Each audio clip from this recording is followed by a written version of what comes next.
Hey everyone, welcome to week 2 of Nadine's family wellbeing journey. We are going to discuss last week's React video, which was flipping your lid. I'm just going to talk to Tracy now about how I felt with that video. So one thing that stuck out for me with that is I am quite quick to flip my lid, which I didn't realise until I watched the video, to be honest. So, for example, most of us. I was like, that's sometimes me. So, like, I get the whole soothing because I do the soothing. I don't do grounding. Grounding isn't something I do, but the soothing is something I do. But it's not something I do immediately because it's not something I quickly think of grabbing my wrist or playing with my fingers. I naturally automatically just go for like the stop or what are you doing kind of thing.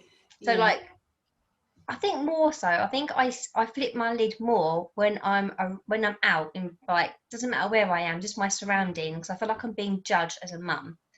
And Zach has a habit of saying silly little things. I know it's a boy thing, and they say like things like bum bums, poo poo, and I don't know where he gets it from. I mean, it must be school or it's somewhere, but it makes me feel as a mum that I'm not bringing up my child with like respect or anything. And then because people are staring or I feel like they're judging me, I end up shouting at Zach, telling him to stop it. You don't need to say that. And then it becomes a bit of a war zone between us because he doesn't get why he can't say that. And then shopping, for example, or if we're at the park, it becomes like an argument between, and I don't really need for it to be an argument. Does that make sense? Yeah, definitely. And then when you get back and you reflect on it, you think, well, what was that all about? Yeah. But I think it's not you. You're not on your own with that. I think most of us would say that feeling of, am I being judged by other people, is huge. And that causes most of us to flip our lids, I think, because it's just that it triggers things from our past and then straight away we flipped our lid. So I agree totally. Having a strategy in that moment is what's needed. And for me, I think the best strategy is to breathe, which I know sounds ridiculous because we breathe all the time without thinking about it. So when you say to somebody, oh, breathe, they'll be like, well, I do breathe, I'm breathing now, But what we're talking about when we say breathe is we're talking about a really deep breath through your nose. So you fill up all of your lungs all the way down, as much air as you can get in, and then exhale really slowly out of your mouth. So the key to it is your exhale is longer significantly than your inhale. So you're going to breathe in through your nose for maybe 4 seconds. When you breathe out, it's going to be about 8 seconds. So it's quite a big difference. That helped me a bit more than trying to grab my wrist or trying to find something. So instead of just snapping, so that's quite a good way of doing it. It's just breathing and then think before. So a real deep breath, because what that does is that actually calms your physiology down, your chemical imbalance. It just levels it all off. And so this is analogy of the flipping your lid. What will happen is as you breathe, all of this bit comes back online. So all your logic, reasoning, empathy, social skills, everything that's in this part of your brain is reactivated just by taking a deep breath. So, it's not rocket science. It's not really difficult. You don't need to pay money to buy a specific thing or be in a certain place. It's really easy. Any one of us can get that control back by just having a breath. It only takes, 12 seconds to do the whole thing. But just by doing it, it's going to give you that pause. It's going to enable you to press the pause button to then think, hang on a minute, does this matter? Is he just being a boy? Is he actually doing anything that's really out of order? How can I respond to this without it escalating? It just enables you to access your reasoning, because your reasoning is in this part of the brain. So at the point when you're triggered and you've lost it, you can't think to yourself, am I overreacting? Does it really matter? Because all of that logic is in this part.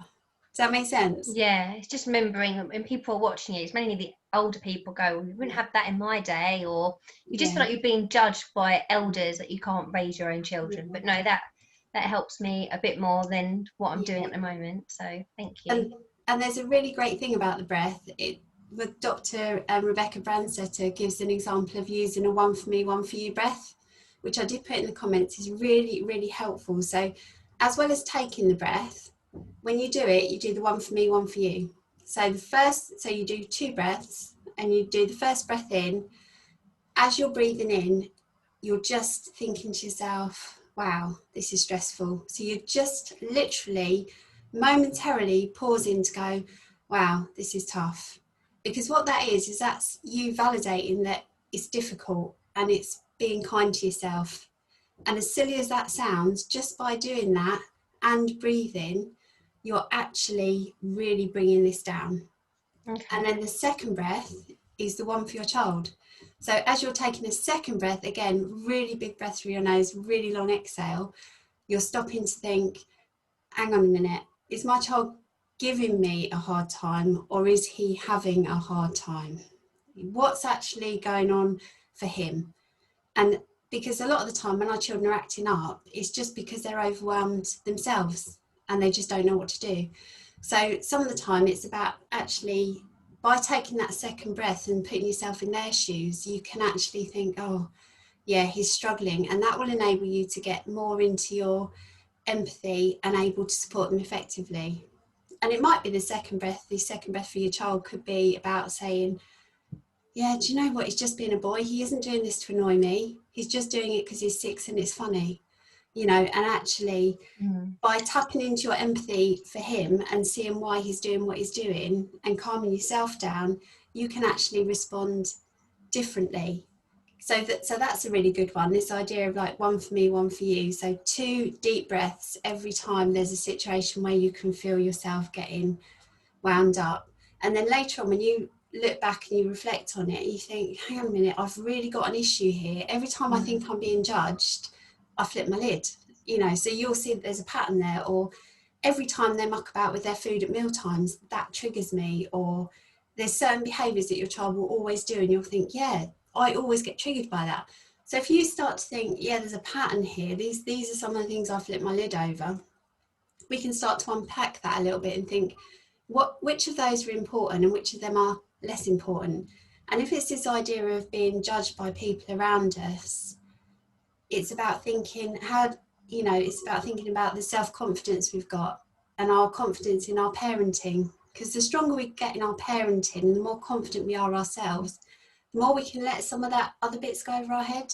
Hang on a minute, I'm the best person to know what my son needs, and I'm parenting him the right way. So actually I can have a little bit more confidence there to maybe let go of some of the pressure of what other people think. Okay. So yeah, so in the moment, 2 deep breaths, one for me, one for my child, and then later on when you're thinking about it, try and look at what some of the triggers are and why they keep triggering you, because maybe some of those things we can let go of. Okay, brilliant. And what's our next clip, Tracy? Yeah, so the next one is really relevant. It's all about toxic stress, because when we look at this idea, going back to this idea of flipping your lid, when we're under pressure, that will be another thing that causes us to flip our lids. So what we're going to do is look at this idea of toxic stress, where it comes from, and what we can do about it as a way of actually supporting parents. So yeah, I'm looking forward to your feedback on that one. Okay, brilliant. Thank you. And I look forward to speaking to you next week. Brilliant. Thanks, Nadine. Thanks, Take care. Tracy. Bye. Bye.